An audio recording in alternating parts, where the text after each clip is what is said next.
During my childhood, my family was like a drop of water in a vast river, never remaining in one location for long. We settled in Rhode Island when I was 8, and there we remained until I went to college in Colorado Springs. Most of my memories are rooted in Rhode Island, but there are fragments in the attic of my brain which belong to the various homes we had lived in when I was much younger. Most of these memories are unclear and pointless. Chasing after another boy in the backyard of a house in Northern Carolina, trying to build a raft to float on the creek behind the apartment we rented in Pennsylvania, and so on. But there is one set of memories which remains as clear as glass, as though they were just made yesterday. I often wonder whether these memories are simply lucid dreams produced by the long sickness I experienced that spring, but in my heart, I know they are real. We were living in a house just outside the bustling metropolis of New Vineyard, Maine. Population 643. It was a large structure, especially for a family of 3. There were a number of rooms that I didn't see in the 5 months we resided there. In some ways it was a waste of space, but it was the only house on the market at the time, at least within an hour's commute to my father's place of work. The day after my 5th birthday, attended by my parents alone, I came down with a fever. The doctor said I had mononucleosis, which meant no rough play and more fever for at least 3 weeks. It was horrible timing to be bedridden. We were in the process of packing our things to move to Pennsylvania, and most of my things were already packed away in boxes, leaving my room barren. My mother brought me ginger ale and books several times a day, and these served the function of being my primary form of entertainment for the next few weeks. Boredom always loomed just around the corner, waiting to rear its ugly head and compound my misery. I don't exactly recall how I met Mr. Widemouth. I think it was about a week after I was diagnosed with mono. My first memory of the small creature was asking him if he had a name. He told me to call him Mr. Widemouth because his mouth was large. In fact, everything about him was enlarged in comparison to his body. His head, his eyes, his crooked ears, but his mouth was by far the largest. "You kind of look like a Furby," I said as he flipped through one of my books. Mr. Widemouth stopped and gave me a puzzled look. "Furby? What's a Furby?" he asked. I shrugged. "You know, the toy. The little robot with big ears. You can pet and feed them, almost like a real pet." "Oh." Mr. Widemouth resumed his activity. "You don't need one of those. They aren't the same as having a real friend." I remember Mr. Widemouth disappearing every time my mother stopped by to check in on me. "I lay under your bed," he later explained. "I don't want your parents to see me because I'm afraid they won't let us play anymore." We didn't do much during those first few days, but Mr. Widemouth just looked at my books, fascinated by the stories and pictures they contained. The 3rd or 4th morning after I met him, he greeted me with a large smile on his face. "I have a new game we can play," he said. "We have to wait until after your mother comes to check on you, because she can't see us play it. It's a secret game."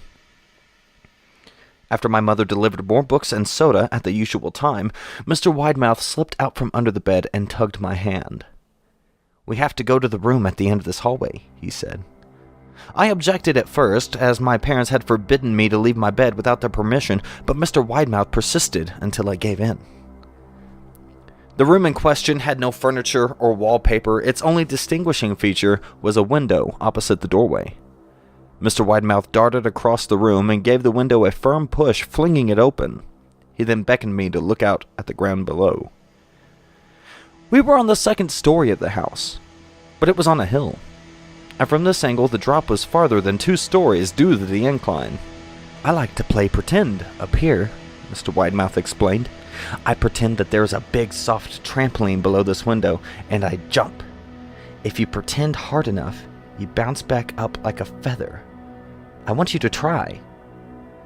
I was a 5-year-old with a fever, so only a hint of skepticism darted through my thoughts as I looked down and considered the possibility. "It's a long drop," I said. "But that's all a part of the fun. It wouldn't be fun if it was only a short drop. If it were that way, you may as well just bounce on a real trampoline." I toyed with the idea. picturing myself falling through thin air only to bounce back to the window on something unseen by human eyes. But the realist in me prevailed. "Maybe some other time," I said. "I don't know if I have enough imagination. I could get hurt." Mr. Widemouth's face contorted into a snarl, but only for a moment. Anger gave way to disappointment. "If you say so," he said. He spent the rest of the day under my bed, quiet as a mouse. The following morning, Mr. Widemouth arrived holding a small box. "I want to teach you how to juggle," he said. "Here are some things you can use to practice before I start giving you lessons." I looked in the box. It was full of knives. "My parents will kill me," I shouted, horrified that Mr. Widemouth had brought knives into my room, objects that my parents would never allow me to touch. "I'll be spanked and grounded for a year." Mr. Widemouth frowned. "It's fun to juggle with these. I want you to try it." I pushed the box away. "I can't. I'll get in trouble. Knives aren't safe to just throw in the air." Mr. Widemouth's frown deepened into a scowl. He took the box of knives and slid under my bed, remaining there for the rest of the day. I began to wonder how often he was under me. I started having trouble sleeping after that. Mr. Widemouth often woke me up at night, saying he would put a real trampoline under the window. A big one that I couldn't see in the dark. I always declined and tried to go back to sleep, but Mr. Widemouth persisted. Sometimes he stayed by my side until early in the morning, encouraging me to jump. He wasn't so fun to play with anymore. My mother came to me one morning and told me I had her permission to walk around outside. She thought the fresh air would be good for me, especially after being confined to my room for so long. Ecstatic, I put on my sneakers and trotted to the back porch, yearning for the feeling of the sun on my face. Mr. Widemouth was waiting for me. "I have something I want you to see," he said. I must have given him a weird look because he then said, "It's safe. I promise." I followed him to the beginning of a deer trail, which ran through the woods behind the house. "This is an important path," he explained. "I've had a lot of friends about your age. When they were ready, I took them down this path to a special place. You aren't ready yet, but one day I hope to take you there." I returned to the house, wondering what kind of place lay beyond that trail. 2 weeks after I met Mr. Widemouth, the last load of our things had been packed into a moving truck. I would be in the cab of that truck, sitting next to my father for the long drive to Pennsylvania. I considered telling Mr. Widemouth that I would be leaving, but even at 5 years old, I was beginning to suspect that perhaps the creature's intentions were not to my benefit, despite what he said otherwise. For this reason, I decided to keep my departure a secret. My father and I were in the truck at 4 a.m. He was hoping to make it to Pennsylvania by lunchtime tomorrow with the help of an endless supply of coffee and a 6-pack of energy drinks. He seemed more like a man who was about to run a marathon rather than one who was about to spend 2 days sitting still.